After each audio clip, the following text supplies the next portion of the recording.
Let's find out where this team's going to take us next. It'll take us anywhere and everywhere except out of Conference USA. We have won the Military Bowl.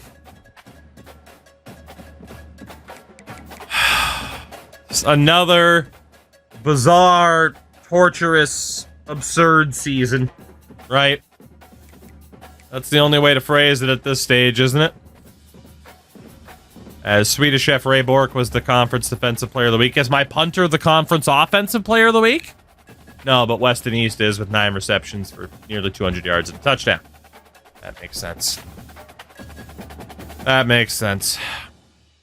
So we'll find out then what the playoff bracket looks like. We haven't looked for a bit. Arizona State beat Boise State but lost to Notre Dame. Oregon beats Eastern Michigan but loses to Stanford. Florida beats Maryland and Syracuse, while Baylor beats SMU but loses to Nebraska. That is a somewhat believable Final Four, isn't it? Compared to some of the Final Fours we typically see, that is relatively believable.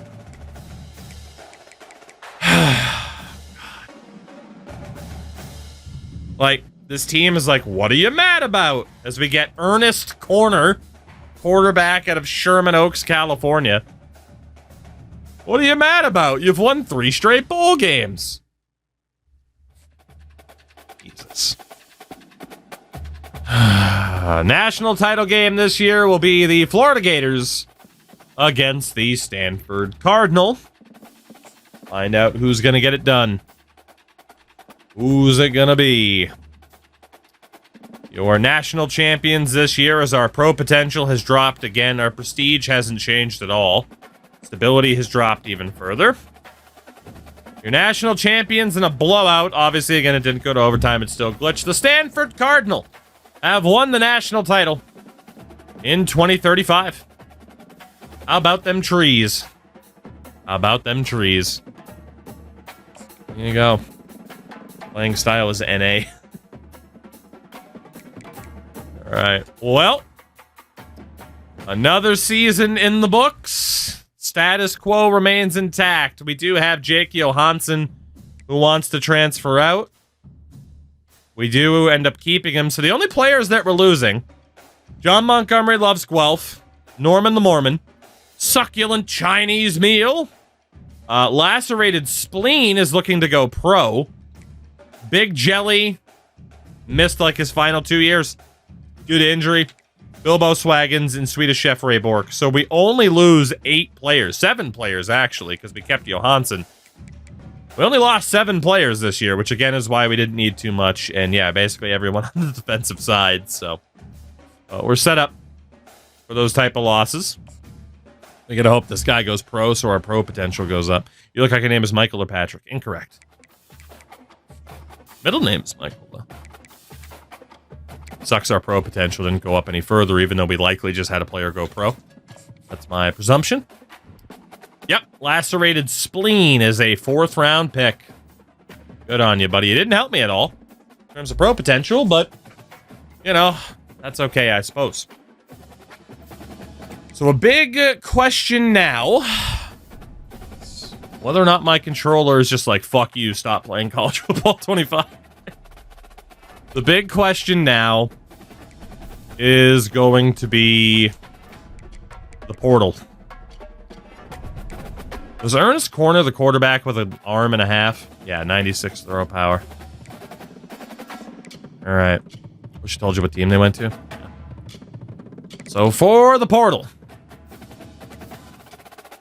No quarterbacks, including Jimmy Mama. 1 running back, Texas A&M's Zach Worthy. He's a sophomore. Fullback from Boise State, Morgan Howie, who's a freshman. No wideouts. No tight end. Nobody at tackle. Guard from Boise State, Milau Iloka. No centers. Defensive end, Hawaii's Jimmy Rooks. And Western Kentucky's Jose Lincoln. Defensive tackle, nobody there. Linebacker, nobody there. Nobody there. Corner, Colorado's Finau Gee. Nobody at free safety. Nobody at strong safety. No kicker, no punter, no touching. For shits and giggles, any 1-stars interested? Just one Mid-Tennessee State's Dion Miranda. So, we'll take a look at these guys, see how good they are. Hurt Zaron is solid. I don't know if he's someone I immediately... I gotta figure out what I want to do point-wise here. Gotta figure that out. I don't really know yet. Let's take a look at Zach Worthy. 89 speed. 83 carrying as a running back. Yeah, he's solid. He's not amazing, but he's solid. Fullback Morgan Howie. Pretty solid blocker. 81 strength. He's not bad. What about the guard, Iloka? 92 strength with second level and screen enforcer. Hello. Jimmy Rooks. 86 block shedding. Okay, you know what? Aloka, Rooks. 5 points on you, 5 points on you to show that, like, yes, absolutely, I need to focus on you. Another defensive end, Jose Lincoln. 81 block shedding is pretty good. Favorite thing about this game, least favorite thing. Favorite thing, it exists. Least favorite is the shit they broke with the last patch. What about corner Finau Gee? 74 man coverage. He's fast. And then Dion Miranda was the 1-star, but I still want to check his attributes. 91 speed, man coverage needs some work. He is fast. Yeah, it's not enough for me. Not enough. Okay, so 350 hours to work with. Hurt Zeron as a guard has the strength, but he's not bad. He's not bad. He's relatively worth focusing on.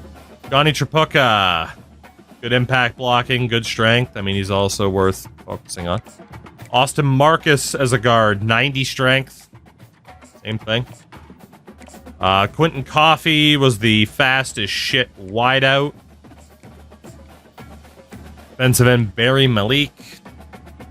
I think we can rule him out now. Like, he's fine. Like, 72 block shedding's okay.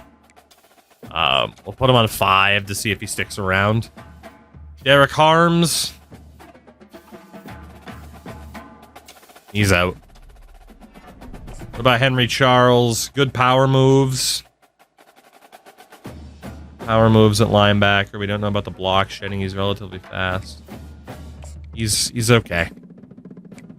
Josiah Willis. Decent starting power moves. Decent enough speed. He's probably the same as Charles, actually. Let's drop both these guys down to about 5 points. If we can get them, cool, but they're not the major focus. Don Pears, who's a quarterback. 87 throw power, 87 speed.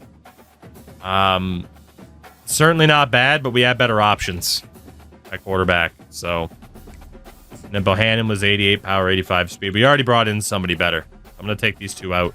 Focus on others. Worthy, again, is a solid running back. He's nothing insane. He's solid enough. And then Howie's a fullback who's solid enough to fine. So Aloka and Rooks, we're going to go up to 10 minimum. Because we already knew we wanted to focus on them. Jose Lincoln had the crazy block shedding. And then Finau Gee at corner was also pretty solid. Okay. So anybody on 10 points, we're going to see if we can kind of optimize them a little bit. At the bottom, though, because we need to get points on these guys ASAP, we're going to put them all on 50 just to see if we can make up some ground since it's the first week.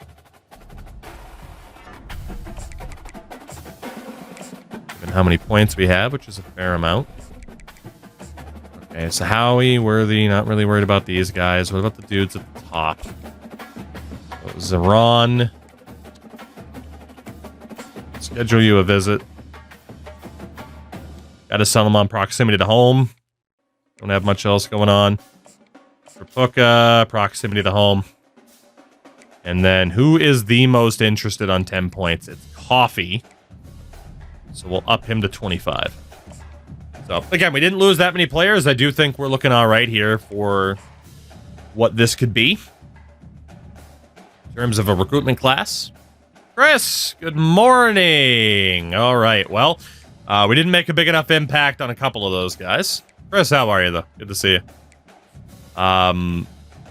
Worthy, Howie, and Marcus all moved on pretty fast. But not everybody. Not everybody. So let's see. It's Pain. Oof. That's not good. That is not good at all. Like, at all. Not too much else to say. Aside from that, I'm sure you can understand my situation. As I understand yours. Jose Lincoln. Go for the hard sell. Proximity to home, pro potential, playing style. It's about all we can do. Schedule him a visit. Sell him on proximity to home. And we can get soft sell. Same thing. Nope, not that one. Too hot coming back from a nice AC hospital into a non-AC apartment. Oof. Just like really not ideal across the board from the sounds of it.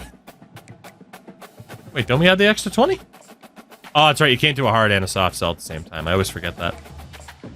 My bad. I'm an amateur. I'm an amateur. We don't know enough about this guy to sell him on anything. And let's be honest, none of the grades are really strong enough. And we actually don't have the cells unlocked anyway. 2 weeks left. Chris, fingers crossed, buddy. Fingers fucking crossed.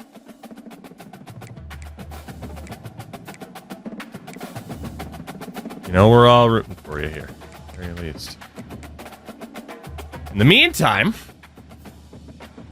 hopefully, this game repeatedly kicking me in the dick can cheer you up a little bit. Because that's what it's been doing. Repeatedly. Repeatedly. Over and over again. And I didn't have much dick to spare in the first place. Or did I, brother? Or did I? The hard and soft sell if you have the upgrades. Ah, that's fair. Well, we did for that guy. Right? Oh, we were only up to 60, not 60. Ah, whatever, it's fine. Doesn't matter, whatever. I'm focused, I promise I'm focused. Jimmy Rooks. I don't have enough time to sell you on anything anyway, so let's just get you on the max points. Aloka. Fine where he is. Willis, there's really nothing I can sell him on anyway. He's also not a major focus. At least it's fun for repeatedly kicking you to... define fun! It could be worse, right? It could always be worse. This we know. But define fun. Quentin Coffee. Let's sell you on proximity to home. Barry Malik. I'll sell you on Coach Prestige, of which we don't have much. Henry Charles, let's sell you on Academic Prestige, of which we don't have much. That leaves us 180 points left. Good to know. Mr. Coffee. How do you feel about franchise mode from Adric 5? Haven't played it or really even paid that much attention to what they've changed. My standpoint is this, and longtime viewers would have heard me say this a million bajillion fucking times at this point. I enjoy Madden for what it is, because I always roll with zero hope or expectations for it, so I can just try to enjoy it for what it is. And this year's gonna be no different, right?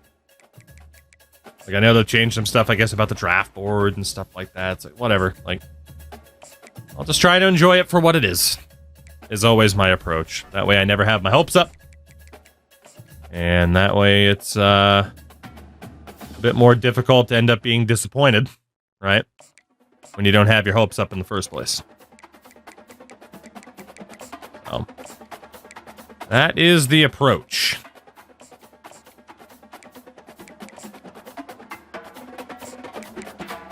That's already on 50 odds. I meant to click on this dude. I hard sell you on anything? I mean, we got some things that don't quite line up for you, but let's just do that. There we go. Okay, let's hope for some good news here recruitment-wise, and we'll see what's up. We do get the wide receiver, Quentin Coffey, fast as hell. And we didn't get locked out for anybody else, so that is good news. It is good news. Week 3 of 4 in regards to off-season recruiting. We do not have much left to do in terms of optimizing points or anything like that. I mean, unless there's some visits to be scheduled. We'll get Henry Charles optimized here. Can't really sell him on much, but we'll give it a try. Give it a try. Honestly, 50 points might just be better for him, but we'll test it out.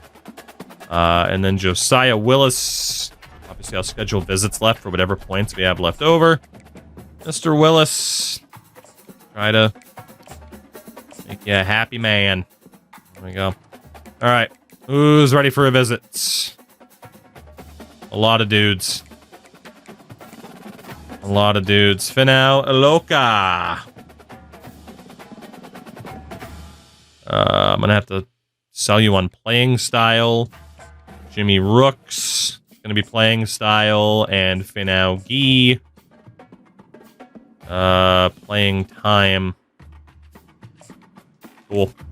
We head to the last week. Let's hope for some good news. We need it. We need it. We need it. We get Jose and Lincoln at defensive end. Welcome in, Jose. And yep, cool. And a bunch of other people say no. Shit. All right, well, for the final week, that leaves us with what, 4 players? 4 players currently on the board. They're pretty much maxed out, except they might not have had a visit yet. Yep, Josiah Willis. We'll just get you on academic prestige. So that means there's not much else we can do. There really isn't. We don't need a bigger recruitment class than what we already have. So we'll just see what we get. Again, we didn't lose that many players, so we don't need to bring in that many players.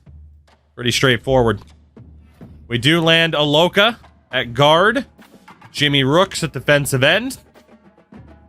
Gee goes to Georgia Tech, but there was still one other player, was it? Or 2 others at that time that we hadn't heard from yet. And it was, I think, Willis that we hadn't heard from. So, 10 recruits this year for what, 7 players lost? That's not that bad.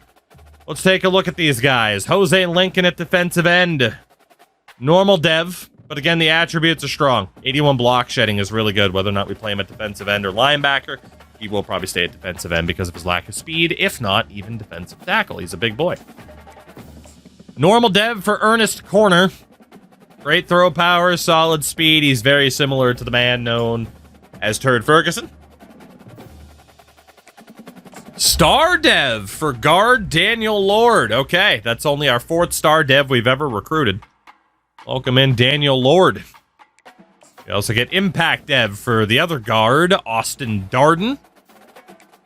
Normal dev for Connor Ahmad, but he was a bust. That was to be expected. Normal dev for Jeff Tam, also a defensive player. He's a linebacker. Normal dev for Quentin Coffey, burner of a wide receiver. Normal dev for Josiah Willis at linebacker. Star dev for Iloka. So we are getting a lot of offensive line help here. Holy shit. And elite dev! Our first elite dev!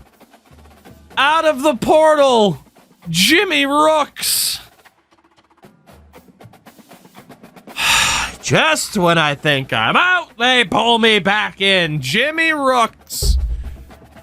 Our first elite dev player. We get him from the portal.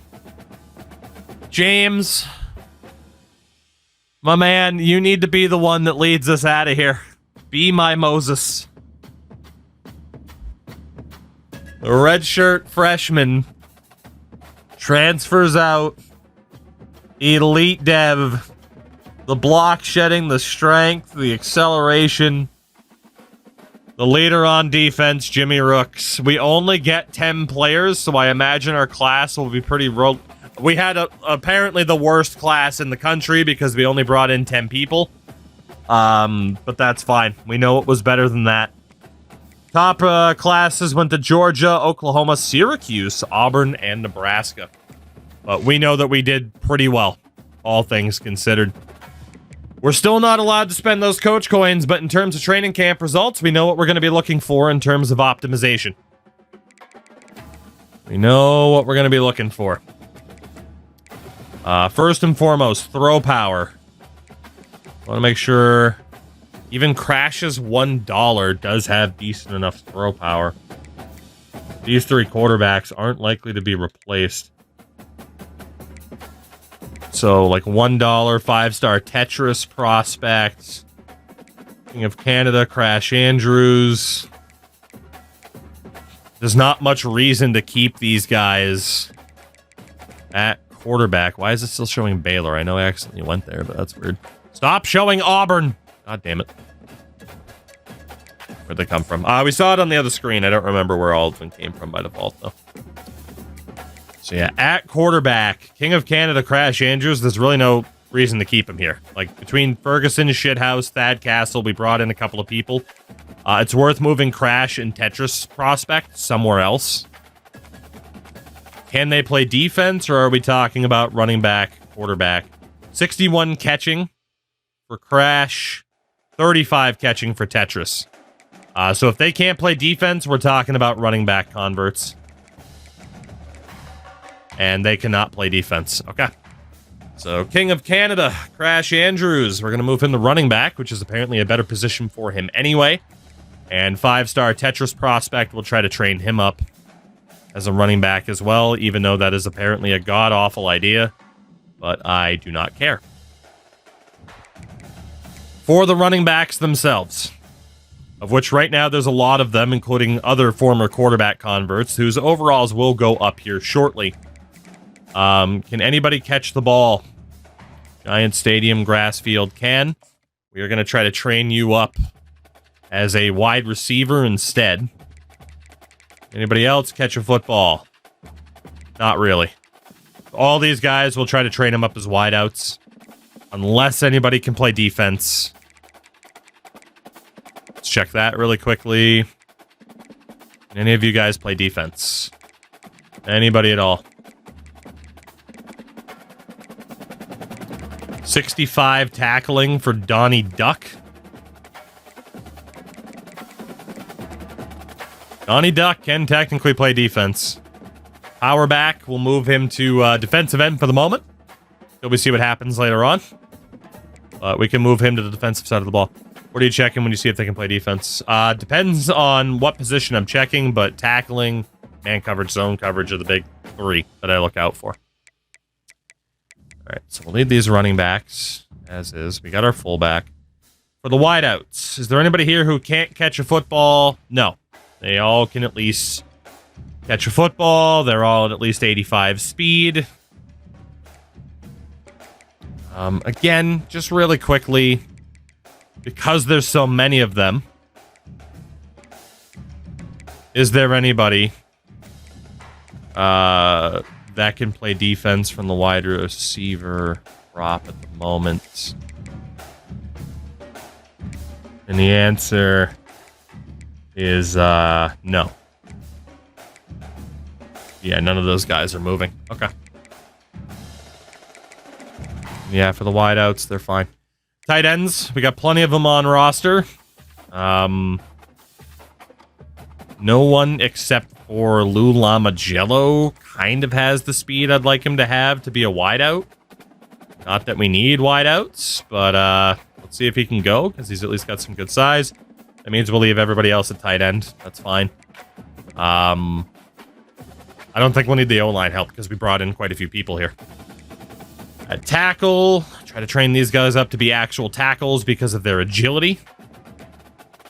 You know, and knowing that they can actually get moving a little bit compared to some other people. You could go by the impact block or the lead block as well, but again, we have different setups, so it's fine. We'll try to trade up Brian Haynes. I mean, he's at 79 agility, so in theory, he could become a plus 80 agility and leave him at tackle. Denim Jeans, 77 agility, so we'll put you at guard. We'll put these two at guard as well. Try to get them over that 70 overall self-imposed threshold that I have. Leave this guy here. I mean, he's pretty much bound to be a center. Angel Bowling. Let's see if we can train you up as a tackle. These two are fine, and then right side, we're good. Okay. Defensive end. Oh, we're renaming tonight, absolutely. Because of the 79 speed of upside down bike seat, we're going to try to train him up at linebacker. See if he can benefit from being in that position. Same as Oreo Delight. See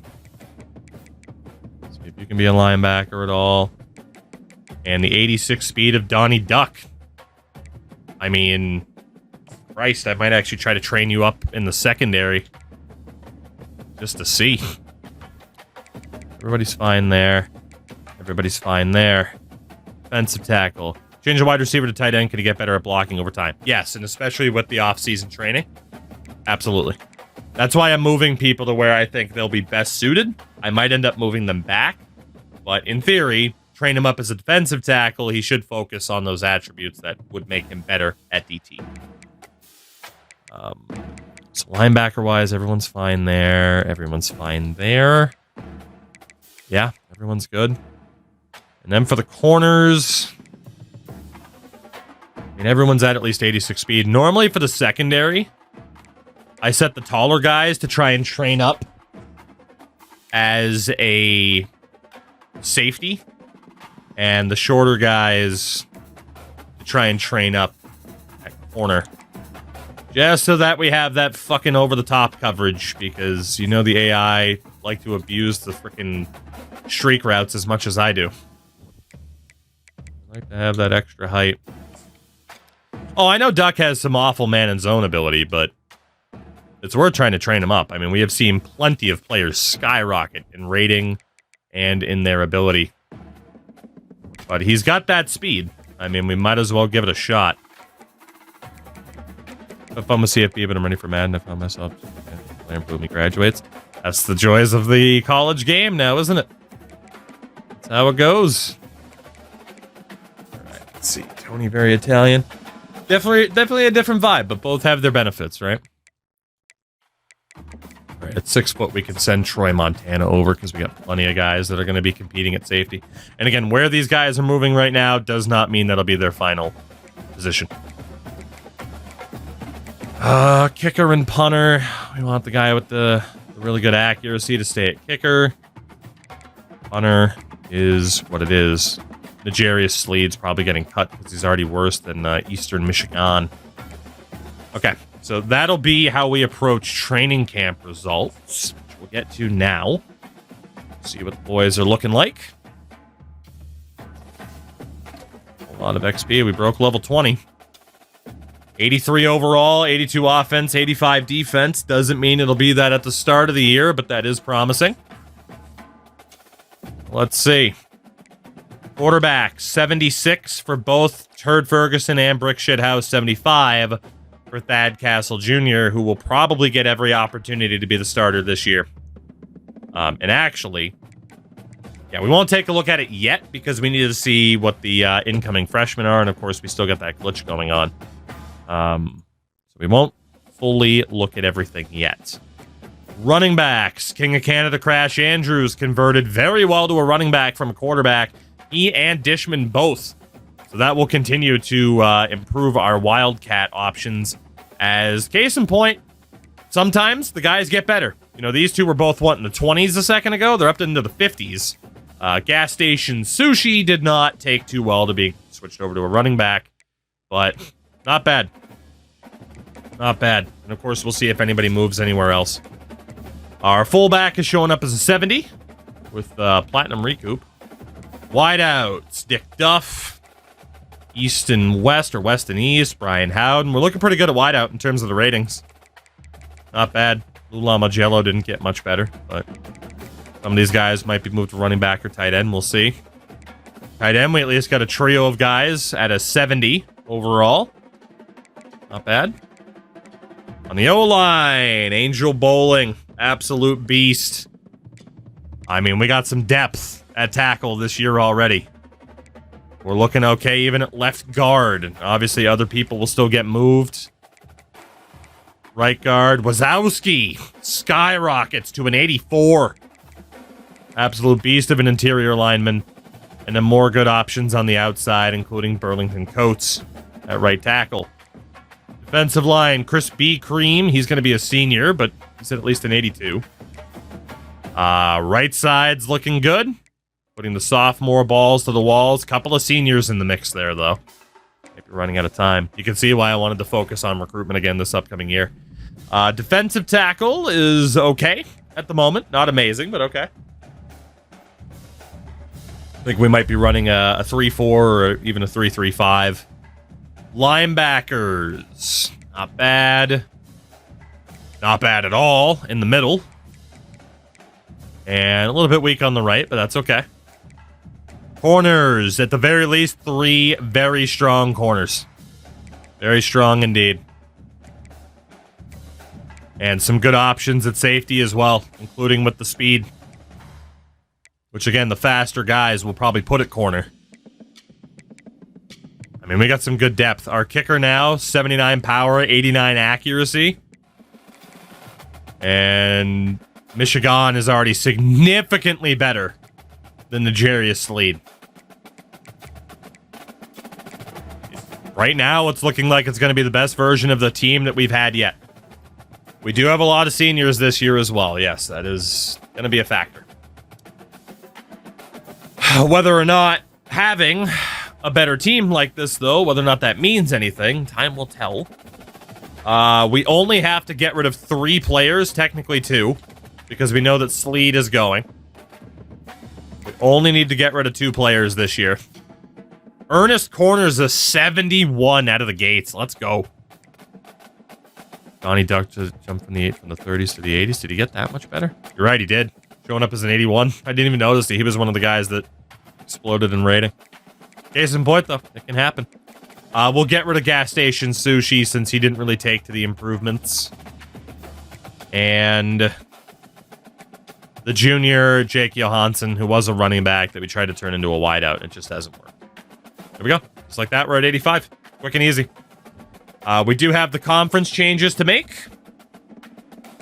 Start at that independent status, where first team to move up will be Wake Forest. They'll be taking over for UMass. UNLV will be taking over for Kennesaw State.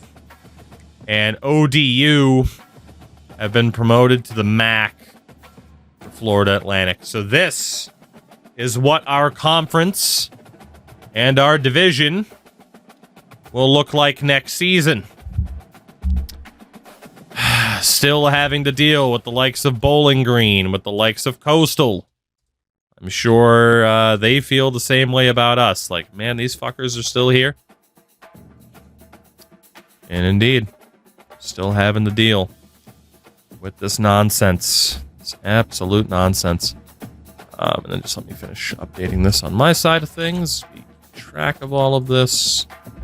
Right. There we go. From the MAC, the champions this past year. Funny enough, goddamn Eastern Michigan. Head to the Sun Belt to replace Indiana. Eastern Michigan up. And Indiana down. Sun Belt champions were the Duke Blue Devils. They head to the American or USF. Shout out to Dotch, the 2 years from my holiday in Portugal. Dotch, I hope you're having a blast. Safe travels home, by the way. Whenever that time comes. Did I make a mistake? Found it. We're good. We're fine. Everything's good. It's a weird typo. Dodge, thank you again, though. And good morning, based on your current location. All right, so again, Duke is up. Let me focus in on this for a minute. App State heading to the Mountain West for Virginia. App State up and Virginia down. I can't believe how mid Virginia's been in this timeline. Maybe I should, but still. Maryland, champions of the Mountain West, head to the Pac-12 to replace Utah. Speaking of Utah, Jesus Christ. Speaking of mid, friggin' Utah have just been in free fall. Like, they might be the primary example of a team in free fall. Pac-12 champions were the Syracuse Orange. They head to the ACC to replace Minnesota, another team in free fall. See, case in point. Certain teams that are doing well, they don't always do well for long, and, you know, that might open up our ability to improve. The Stanford Cardinal, the national champions, head to the Big 12 to replace the USC Trojans. That's going to be a great sight for them. And that creepy-ass tree. Big 12, Notre Dame won that conference title. They head to the Big 10, replacing Virginia Tech.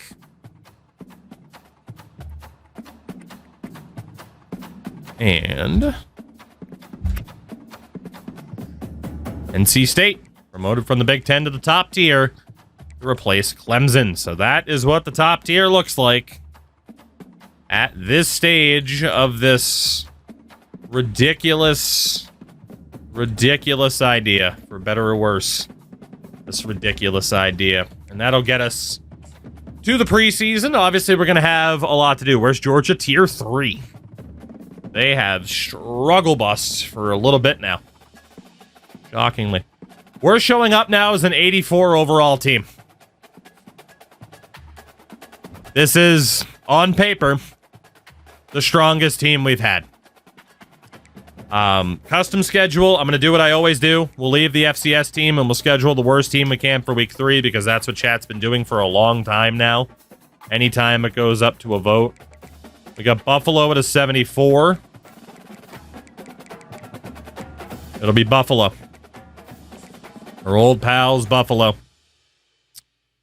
And then Monroe, FAU, Wake Forest, Coastal, Western Michigan, Temple, Arkansas State, UNLV, Northern Illinois, and of course, Bowling Green to end the season. Obviously, we're going to get to our player renamings and everything like that in a minute, but I want to check a few things first instead of towards the end. All Conference USA in the preseason. Angel Bowling is up there, as is Carlos Browning. It's not the most promising, though, at all. And in terms of what the conference currently looks like for ratings, Chanticleer's at an 80, Temple an 83, Bowling Green an 84. We're also at an 84, 81 for Georgia State and Arkansas State, 82 for NIU, and 74 for UNLV. Jesus Christ. We get better, but so does the division around us, which isn't great. And obviously, we'll have certain player renamings, stuff like that. I can't even go to the red shirts yet, actually, until we move people around and optimize that. I always forget that. So, yeah, I won't even know who we have to recruit yet. So, there you go.